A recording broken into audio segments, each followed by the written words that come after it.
Traders point அன்பர்களுக்கு சிறப்பு வணக்கம். நம்ம டிஸ்க்ளைமர் எடுத்துக்கிறோம். நம்ம இங்கே பேசக்கூடியது எல்லாமே தகவலாக மாத்திரமே பார்க்கப்படணும். இது நடக்கும், இது நடக்காதுன்னு சொல்லிட்டு நம்ம எந்த கருத்தையும் வலியுறுத்துறது கிடையாது.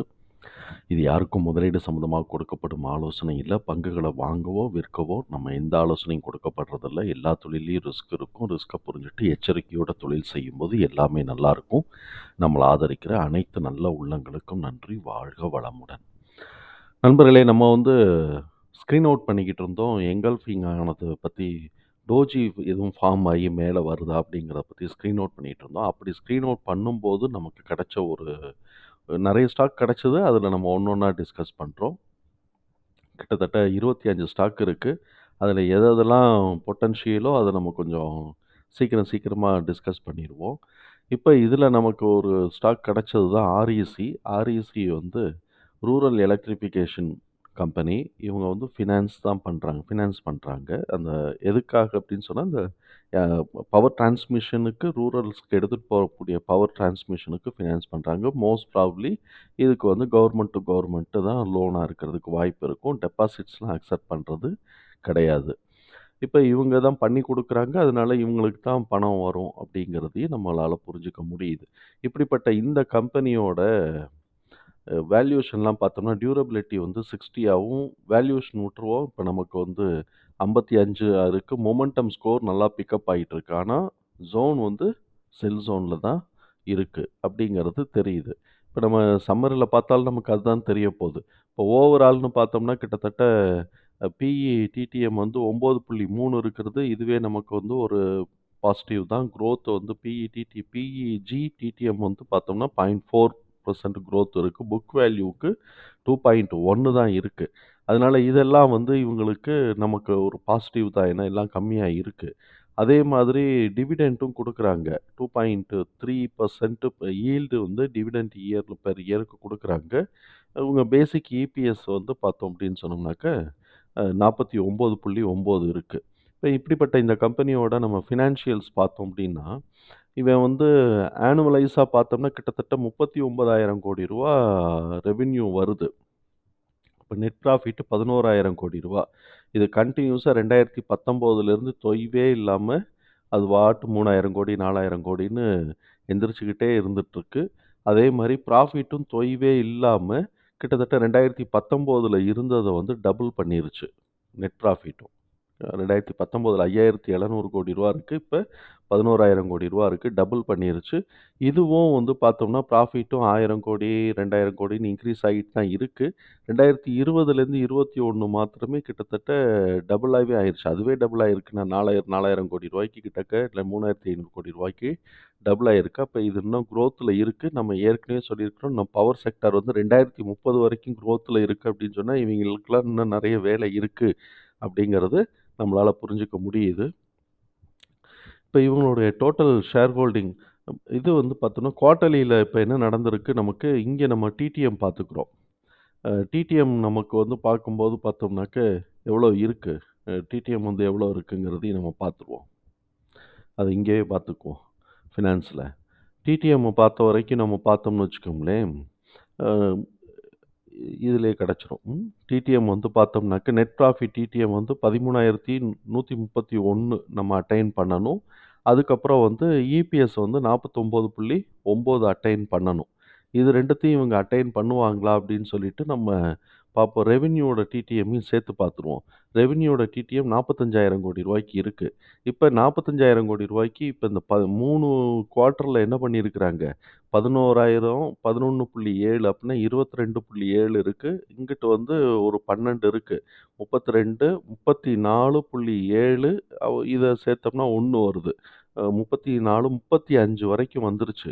ஆனா இவங்களுக்கு இன்னும் ஒரு 10,000 தான் வேணும். ஆவரேஜே இவங்களுக்கு பார்த்தோம் அப்படின்னு சொன்னாக்க 11,000 வர்றதுனால 10,000 ஈஸியா வந்துரும். போன மார்ச்சே கூட 10,000 எடுத்திருக்கிறாங்க. அதுக்கு முந்தின மார்ச் 9,600 எடுத்திருக்கிறாங்க. அதனால ஒரு 10,000 வர்றதுக்கு வாய்ப்பு இருக்கு. அப்ப டிடிஎம் ரெவென்யூவையும் அவங்க தொடுறதுக்கு வாய்ப்பு இருக்கு. அதேமாரி டிடிஎம்மோட நெட் ப்ராஃபிட் எவ்வளோ வருது? 13,131 அது வருதான்னு பார்ப்போம்.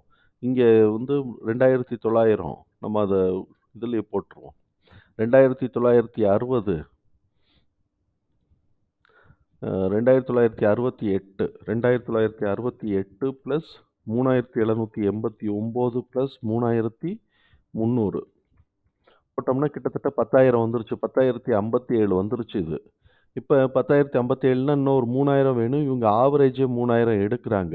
போன மார்ச்லயுமே 3,000 எடுத்திருக்கிறாங்க. போன மார்ச்சுமே 3,000 எடுத்திருக்கிறாங்க. ஆவரேஜா 3,000 வருது. அ நெட் ப்ராஃபிட்.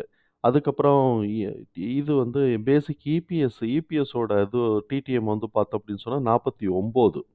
அப்ப 49க்கு வந்து என்ன பண்ணியிருக்கிறாங்க, 25, 35, 37, 37 1, 38 வந்து எடுத்துட்டாங்க. இன்னும் வந்து கிட்டத்தட்ட 11 தான் இருக்கு. அதுவும் இந்த ஆவரேஜ்ல 11 வர்றதுக்கு வாய்ப்பு இருக்கு. அப்ப இவங்க என்ன நமக்கு என்னென்னலாம் வாய்ப்பு இருக்கு, ரெவென்யூவும் சரி, நெட் ப்ராஃபிட்டும் சரி, இபிஎஸும் சரி, டிடிஎம்ம வந்து டச் பண்றதுக்கான வாய்ப்புகள் நெறையவே இருக்கு. அப்படிங்கிறதுனால இது நல்லாருக்கும். அப்புறம் பேலன்ஸ் ஷீட்ட நம்ம பொறுத்தவரைக்கும் பார்த்தோம்னா, ஷேர் ஹோல்டர்ஸ் ஃபண்ட் வந்து 57,000 இருக்கு. இது அப்படியே ஷேர் ஹோல்டர்ஸோட ஃபண்ட் தான் இது. 57,000 கோடி இருக்கு. 57,000 கோடி இருக்கும்போது, இதுவும் நல்லா இருக்கு. அது அ இவங்களுக்கு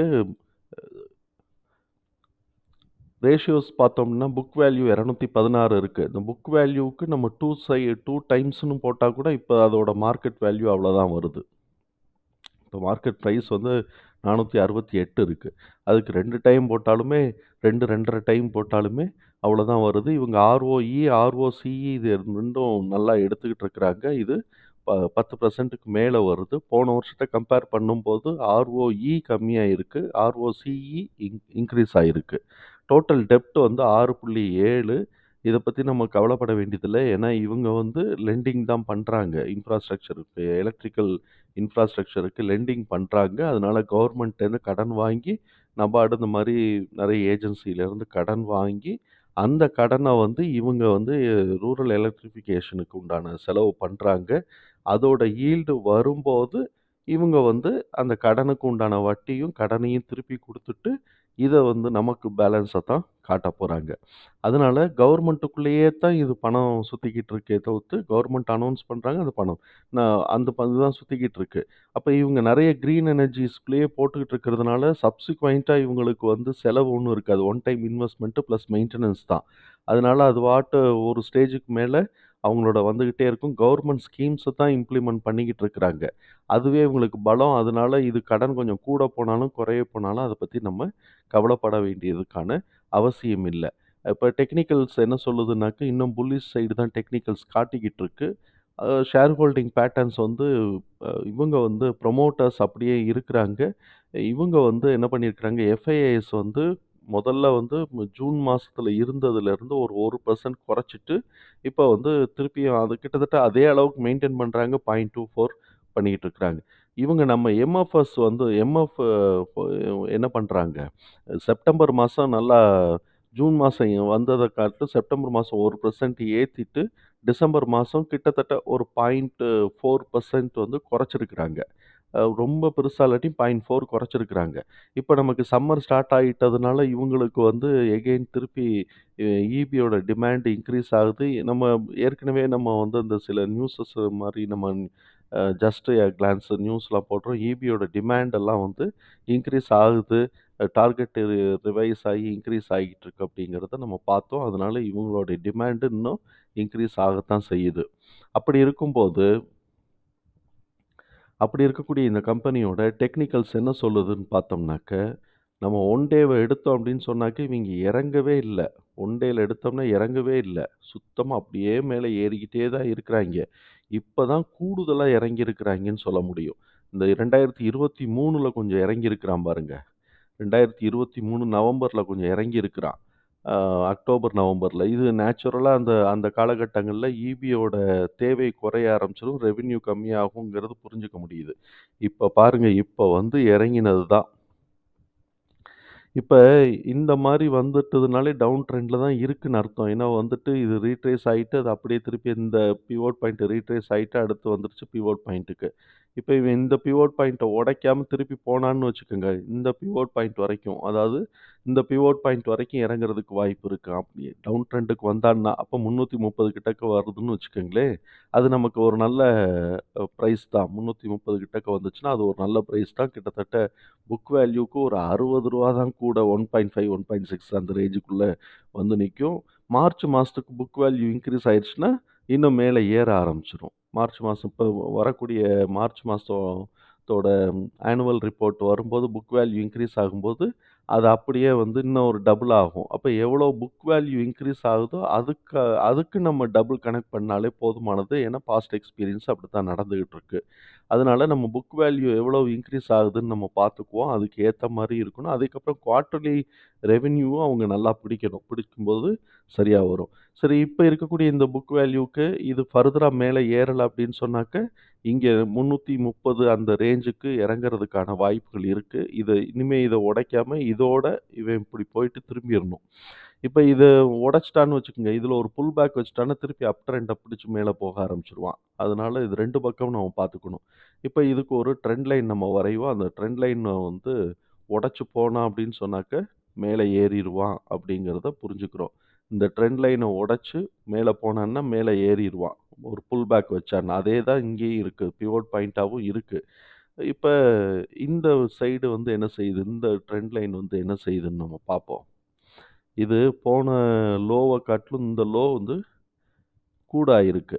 அப்ப இத டைவர்ஜென்ஸ்ன்னு எடுக்க போறோமா? இல்லாட்டி அடுத்த லோக்கு கீழ இவ்வளோ தூரம் வரப்போகுதாங்கிறதையும் நம்ம பார்த்துக்கணும். அதனால இந்த நிமிஷம் வரைக்கும் இது வந்து இதுல தான் இருக்கு. டவுன் ட்ரெண்ட்ல இருக்கு. அதனால மேல ஏறுதாங்கிறத நம்ம பார்த்துட்டு செய்வோம். ஸோ, இப்ப எனிவே இது வந்து கீழ இறங்குச்சுன்னா கூட, நமக்கு இந்த பிவோட் பாயிண்ட் வரைக்கும் ஒரு கேப் இருக்கு. ரீட்ரேஸ் ஆகாத கேப் இருக்கு. இப்ப இந்த இந்த இடத்துல இந்த சைக்கிள்ல அதனால இந்த பிவோட் பாயிண்ட்டுக்கு இறங்குதா அப்படிங்கிறத நம்ம பார்த்துக்குவோம். இப்படி இப்படி கோடு போட்டு வச்சுக்கிட்டோம்னா 350லேருந்து 330 கிட்டக்க இறங்குதாங்கிறத நம்ம பார்ப்போம். இல்ல இது மேலே ஏறிருச்சு, இந்த பிவோட் பாயிண்ட்ட உடைச்சிருச்சுன்னா, இவங்க திருப்பி மேலே ஏறுறதுக்கான வாய்ப்புகள் இருக்குன்னே நம்ம கருதுவோம். இப்ப அப்படி அவன் போறான் அப்படின்னு சொன்னாக்க, நம்ம என்ன பண்ணணும்னாக்க, இந்த பாயிண்ட்லேருந்து இப்படி ஒரு ட்ரெண்ட் லைன் நம்ம போடுறோம். அப்படி போட்டுட்டு, இப்ப இது அடுத்தது வந்தா தான் நமக்கு தெரியும். ஏன்னா, இப்ப இவன் இந்த இடத்த உடைச்சிருக்கிறான்னா, இந்த இந்த இந்த இத வந்து உடைச்சிருக்கிறான். உடைக்கல. இதோட வந்திருக்கிறான். இத உடைச்சு போனான்னா, அடுத்து இந்த பிவோட் பாயிண்ட் இத உடைச்சு போனா தான், இவன் மேல ஏறுறதுக்கான வாய்ப்புகள் இருக்கு. எனிவே நம்ம அடுத்த கேண்டில் எப்படி மூவ் ஆகுது அப்படிங்கிறதையும் பார்க்கணும். மார்ச் மாசத்தோட லாஸ்ட் வீக் வந்து எவ்வளோ கரெக்ஷன் வருதுங்கிறதையும் நம்ம பார்க்கணும். Overall correction. எல்லாத்தையும் பார்த்துட்டு, இது ஃபர்தரா வந்து கீழ இந்த மாரிலாம் கிடைச்சுச்சு அப்படின்னு சொன்னா, நல்லா வாங்கி போட்டு விடலாம். அப்படிங்கிறது நம்மளுடைய அ இது வந்து கருத்து. நம்முடைய கருத்து தான். நான் யாருக்கும் சஜஷன் குடுக்கல. நம்முடைய கருத்து தான். இப்ப இவன் கீழ எவ்வளோ இறங்குறாங்கிறதையும் நம்ம பார்ப்போம். பார்த்துட்டு எல்லாம் நல்லபடியா இருக்கட்டும். தகவல் நமக்கு பயனுள்ளதா இருந்ததுன்னா, சங்கருக்கு ரொம்ப சந்தோஷம் தான். நம்மள ஆதரிக்கிற அனைத்து நல்ல உள்ளங்களுக்கும் நன்றி. வாழ்க வளமுடன்.